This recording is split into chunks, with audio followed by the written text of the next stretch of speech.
Hello అండి. ఈరోజు వీడియోలోని మనం ప్రతిరోజు ఇంట్లో దీపారాధన చేసుకుని దేవునికి పువ్వులు సమర్పిస్తాం కదా. పువ్వులు వాడిపోయిన తర్వాత బయట పడేయకుండా ఇలా ట్రై చేయండి. ఈసారి ఆ పువ్వులు ఎండబెట్టి అందులోని కొద్దిగాని జవాది పౌడరు, 4-5 పూరం పిల్లలు, 2 అగరొత్తులు ఇందులో వేసుకుని మిక్సీ పట్టి ఆ మిక్సీ పట్టింది పౌడర్ తీసుకుని ఆ పౌడర్లోని 2 స్పూన్లు ఆవు నెయ్యి వేసుకుంటే మనకి ధూప్ టిక్ పుల్లలో రెడీ అవుతాయండి. అదేండి సాంబ్రాణి కణికలండి.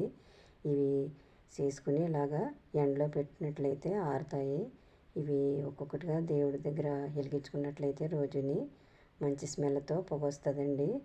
మంచి సువాసన భరితంగా ఉంటుంది. ఇల్లంతా కూడా సువాసన జల్లుతూ జవాది పౌడర్ వేసాం కదా ఇందులోని, అందుకని బాగా స్మెల్ వస్తుందండి. ఈ వీడియో కనుక నచ్చితే లైక్ చేయండి, షేర్ చేయండి.